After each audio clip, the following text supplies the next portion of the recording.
Okay, I want to try to express some thoughts on how it is that you often find that folks in jobs like on TV or movies, this kind of thing, that lots of people feel like they think that they might love to have these kind of jobs. And what do you often find in people that are successful in these highly desired jobs, like in show business, this kind of thing? You often find that these folks are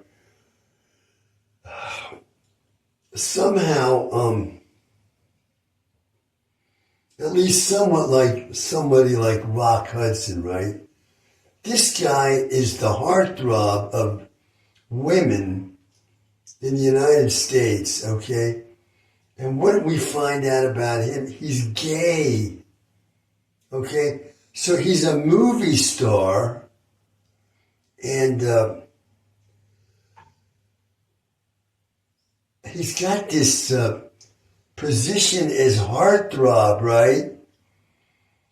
And so lots of men should be awful jealous of him, right?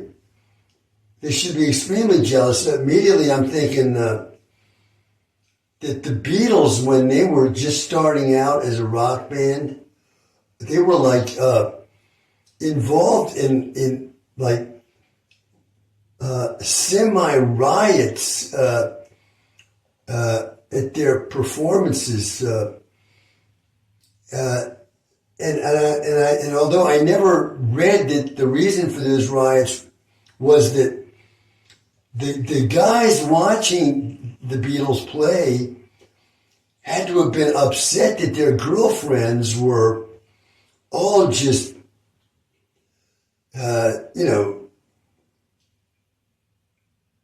dying of desire for these Beatles. This was maddening. It had to have been for these guys looking on. So there were these fights after the Beatles performed, and one of these fights, one of the Beatles got killed. I forget what his name was. It Stewart something? He got kicked in the head during one of these melees that erupted after their performance, and all the Beatles were involved in these fights, and this particular Beatle, he died as a result of those fights. So you have the Beatles are like heterosexual guys, but they're in a little group where it seems like, oh gee, four guys that are all buddies, like bed buddies type thing. Oh, we're all sweet fellows with each other. But apparently the Beatles were straight guys. I'm saying that to myself now. I've never tried to put this kind of thing in words, but the presence of those fights after their performances when they were just getting started is a sign that they were absolutely straight guys. They were in a little group like that, and they were straight. That's why the dudes there looking on were angry. Now, quickly, I just happened to see, somehow I stumbled on a picture of Mick Jagger, and I think the other Rolling Stones coming out on stage in like little sailor suits. And I was saying, oh my God, what is this? And I'm saying, I'm not sure that Mick Jagger is a straight man, although, he's got songs about, desiring to have sex with women, right? I'm not going to venture to say what his sexuality is, because, if a person is a bisexual or a homosexual, and you say that you think that they might be either of those, does that somehow open you up to charges that you're libeling someone? Why would that be? What's wrong with being a homosexual? What's wrong with being a bisexual? Why would it be acrimonious to say a person is either one of those? It should be like a compliment, right? Wouldn't the homosexuals take pride if I said that a certain person seemed like a homosexual? That's not a criticism. And the person himself would say, well, you're wrong. It's just like saying, I think that person's a Democrat, not a Republican. I don't think anybody's gonna have you jailed for making a comment like that, but you're gonna talk about, are they a bisexual, homosexual, or straight guy, and this is a problem for everybody? I don't understand why. If there's nothing wrong with being a homosexual, nothing wrong with being a bisexual, nothing wrong with being a heterosexual, what's the problem if you speculate this way? Yet I would say speculation of this kind is not okay. People take offense. So I'm saying that it looks to me like the Beatles were straight guys through and through. And that's why there were these fights after their performances. Now, take Rock Hudson. There's no fights about him being the heartthrob of women across the United States, as far as I know. I mean, I lived at that time, and I never saw news of such fights, nor ever heard of this kind of thing. Why? Well, Rock Hudson is obviously no threat to guys, right? Because he's gay. Now, the public may not know that, but people up close would surely have known it. People up close to Rock Hudson would have known that he was gay. So there are no fights about him being the heartthrob. And I got this theory that one of the reasons somebody like him would be a heartthrob, and believe me, I'm not criticizing him for being gay. I'm just saying that most people up until now in history have been heterosexual, as far as I know. So my theory is that the mass of women like Rock Hudson, because he's a handsome man, he's athletic looking in build and all, he's muscular and strong and all, and he's big. He must have been at least 6 feet tall. So he plays a leading man because he looks like one. And I'm saying in my theory that when women saw somebody like Rock Hudson, or for that matter, Richard Chamberlain, in romantic scenes with women, right? One of the reasons they really got hooked on these men as their heartthrob is because while watching, they would be saying to themselves, in their instinctive response to what they were seeing, they would be saying, hey, he really does not like that woman that he's kissing there or embracing. I can tell. It's not there. And I'm watching, and so quietly, the women watching are saying, they're all saying this in their own mind privately, and saying, wait a minute, he doesn't necessarily like her, but he might like me, and maybe I could marry him. So his poster goes up on the wall of the teenage girl, and she thinks she's got this secret knowledge about this movie star that she can see, whether other people know this or not, that this guy, he really does not like that. And she's right? She's picking up the unconscious communications that this guy, he doesn't really like having sex with a woman. He's a gay man. He's just putting up with this. Now, I'm saying, why is it that a lot of times people in show business and all, where they have these highly desired jobs, which a heterosexual would think, man, if I had Rock Hudson's place in society, I could have my pick of women, right? Because most women are going to be heterosexual probably, and you're a heterosexual man, heartthrob, you're going to have the pick of the lot, right? So who's going to get that heartthrob position? The way people are with their jealousies and all, they're going to put somebody like Rock Hudson in that position. Why? Because you're not jealous of Rock Hudson. They don't want to give some guy, the guys involved in this. I'm not talking, I would say the guys, not the women, but I haven't thought that much. These are just my initial thoughts in this area. The guys are not going to want to give some other guy pick of all the women that he might have. You're not going to do that. So a guy like Rock Hudson comes along and says, okay, yeah, let him be the star. He doesn't even want the women. He can be the star. And he can have his pick of women across the world. Fine with him. We're all fine with that. Let him do it. Okay? So now I'm going to come to, like, let's say a bisexual, right? I got to say, I grew up in the United States. I'm now an old man. And I almost heard nothing about bisexuals until, like, now in my life. This idea of a bisexual person, it's always been there, right? But it hasn't been in the news when I was growing up in the 1960s, 1970s. I was pretty well grown by the early 1970s, right? So I grew up in the 1950s, 1960s, and during those formative years, the teen years, adolescence and all, there was no talk of bisexuals or anything. It wasn't there. And there was some talk of homosexuals, but look, homosexuality remained a major mental disease, as far as I understand, until the 1970s.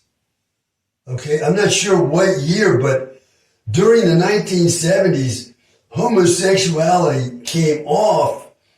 I think it's called, what's that called? The standard text for the description of diseases, the mental diseases in the behavioral sciences. What's that called? The Diagnostic and Statistical Manual that these folks refer to for their definitions of the mental diseases, right? Homosexuality is in their manual as a mental disease until the 1970s. Okay? And I'm an adolescent during I'm a grown young man in the 1970s, in college and all. So what I'm doing here is I'm saying that these sexualities were not really discussed. They were not openly discussed, and they weren't news the way people are making news now about who can go into which bathroom. I don't even understand what that's all about. But I don't pay that much attention to the news, so I'm really not getting what's happening now with the focus on like gender identity at birth and so on. I really don't understand what all the hoopla involved in that is all about. I don't understand, since obviously people who have some kind of a gender identity problem, there's got to be a tiny minority of the population. How could there possibly be so much emotion around this question, since it seems to affect so few people? How could there possibly be such an interest in this area today? Well, I have my theories, but I'm going to keep them to myself, because this area is a highly emotional area and involves subjects that are presently not discussed at all. So I'm going to leave that out. However, let me get back to my point. The point is, why do you have in show business, often you're going to have these sexualities where, I would say this is true, and I gotta say, I was really good in acting when I was young, okay? So, when I was 17, I had a role in professional theater. It was called dinner theater, and I was in a dinner theater production here in the Washington, D.C. area. Now, I was a 17-year-old kid. I wasn't even a senior in high school yet, and I was in this production. However, I dropped out. Why? I dropped out of the production because, as far as I could tell, all the men in that production were gay. They were, and they were looking at me and behaving toward me in ways that I did not like. I did not like the way they were looking at me and treating me, as if I were a gay myself. So I dropped out of that production. So fast forward, like from the age of 17 to the age of maybe 50, or my 50s, and I'm around that age. And I said to I was working toward retirement in a certain job that I had, and I was thinking to myself, I don't know if I can stay in this job that I'm in until retirement. I don't want to criticize the place I worked. I'm not criticizing them. This is me I'm talking about. Not anything to do with them. And I'm saying, maybe I could do some other kind of job here at the end here. I'm in my 50s. I change to a new job. And I was thinking, hey, I'm reading, I said, there are character actors and actors who have very successful careers, like in Hollywood, playing bit parts. Like if you were an Italian descent, you can show up in a lot of these organized crime movies, which were plentiful. The organized Italian crime was a hugely popular subject in movies, TV, novels, and rest. And I read about, there's this man, and he looked Italian. Well, he was like of Italian descent. And he had no experience as an actor, but because of the way he looked and all, he became highly desired to be placed in some of these movies that were about Italian organized crime. And he had little bit parts in these movies, and he had a career for himself. He was making lots of money. So I was thinking, hell, I'm doing a job I never wanted to do. I was good in acting. Maybe I can be one of those bit players like that and leave this thing here, be in bit parts in movies, make lots of money, and be able to support my family that way and do more interesting work. So I thought, okay, let me enroll in this acting class in this theater here in Washington, D.C., not far from where I worked, up in what you would call the theater district, around 14th Street, down toward, I think it's called Thomas Circle, that area, okay? There were some theaters down there. I haven't paid any attention to theaters since this happened. So this was like 20 years ago. I'm in my 70s now. So I think I'll sign up for a class with this theater, professional theater in DC, and see if there's any opportunities for myself in acting. I used to be real good in acting, and in fact, I even got hired around the time I got married at, I'm going to say the name, Arena Stage. This is one of the preeminent professional theaters of the Washington, D.C. area, and I was hired as a member of the stage crew in a two-man stage crew with the two men in the stage crew, me and this other guy. We were incorporated as characters in the play. The play was The Matchmaker by Thornton Wilder. So I found myself in a professional production at Arena Stage where I was dressed like a character and I had parts to play in the play. Okay, so that was after what I'm talking about now, when I was going to go in and see if I could become one of these famous bit players in acting, okay? I did get this role, but quickly, I got the role at Arena Stage and the pay was so low that even with the long hours, I didn't have enough money to pay my expenses, my rent and my food for me and my wife. I didn't make enough to pay for myself. I had long hours and everything, and the pay was like between $4 and $5 an hour, man. That was not enough to live on. So there's that happened. Okay, now let's go back. I'm going to take this class. So I enroll in this class of acting when I'm around 50 years old or so. And what do I find? Well, remember, way back in high school time, I dropped out of acting because, as far as I could tell, when I tried to go into acting, I was surrounded by gay men. And I didn't like it, so I dropped out. Now, I'm talking about me. I'm not saying this is true for everybody. I'm talking about me. And so now I think, okay, I'm around 50. Maybe I can do acting. That was just some kind of a fluke. So I enroll in this class. What do I find? The teacher of the class is gay. And members of the class, the most vocative members in the class, are gay as well. In the class. So I'm thinking, oh, I can leave this job I have, very boring and all, something I never wanted to do, and get a bit part in this acting. And I go back to acting, and here are the gays again. So what did I do? Well, I said, forget this. I guess I was right back in high school. No, I don't want this. So I stopped. I have nothing against gays, but I am not a gay, and I don't like people thinking I am one or coming on to me as if I am one. I don't like this experience. Okay, so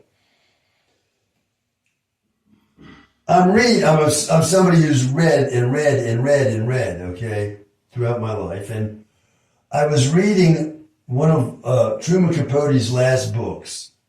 The fact that Truman Capote was gay didn't bother me at all. He was a great writer, and his book, In Cold Blood, is a masterpiece of American literature, in my opinion. Okay? So I read it multiple times. And I was reading this book, one of Truman Capote's last book. And in this book, he's talking about Errol Flynn, who was a hero of mine as a little boy. Errol Flynn used to play these swashbuckling heroes from, I guess, like the Middle Ages, a guy with a sword and castles and this kind of thing. He was a handsome man, and he was athletic, and he was a leading man, and wow, was he attractive as a hero to my boy's eyes. Well, I'm reading Truman Capote's book, and what does he say? He says that at a party Truman Capote is at, Errol Flynn is at the piano, playing the piano with what? His sexual member. Why? Because it was so big. This was something to be flashing around with pride to everybody at the party. This huge sexual member that he had. And so what does Capote say? He says that he has sex with Errol Flynn that night. And he says, if it hadn't have been Errol Flynn, I would never have noticed. Okay?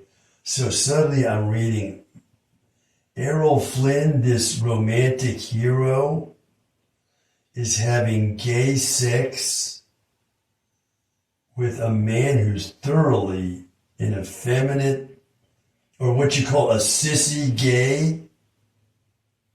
I'm saying, I can't believe this. Okay? Okay. Now, I'm almost to the point where I got to put this on pause because of the emotion here I'm experiencing. I got to take a moment. Hold on. Let me put this on pause a second.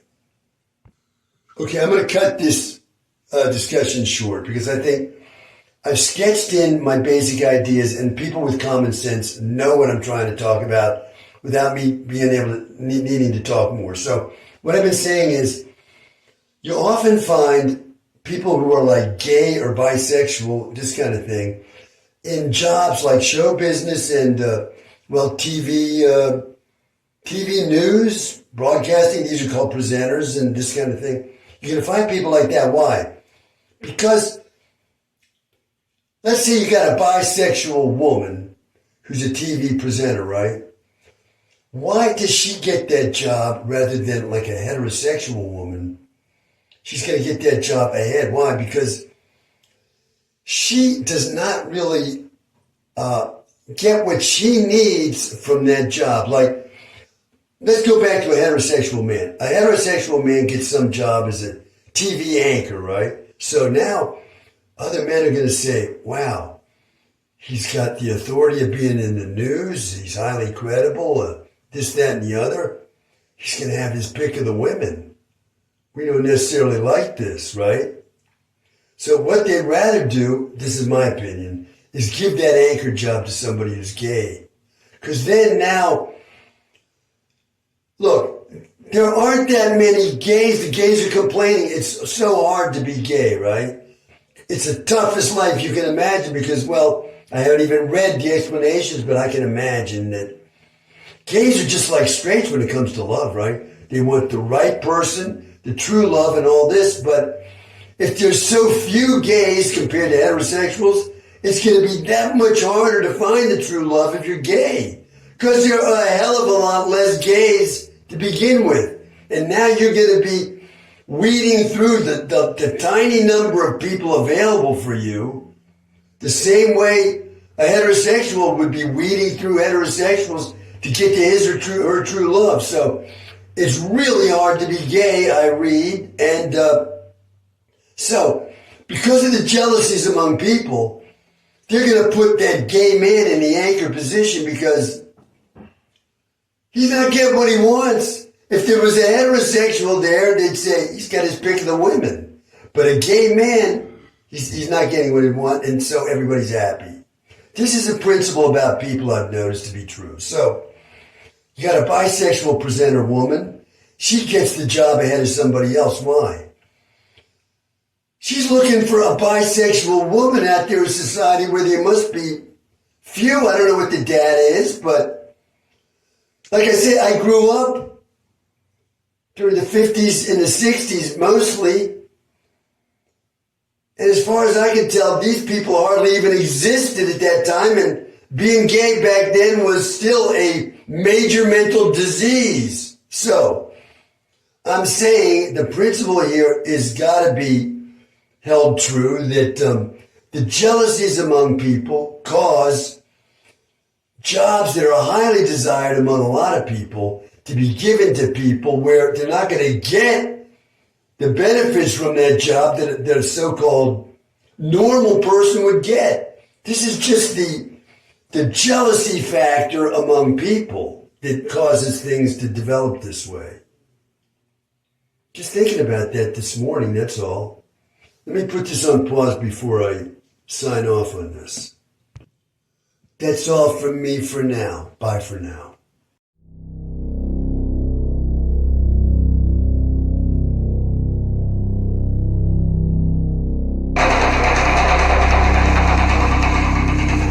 Is that you, Chris?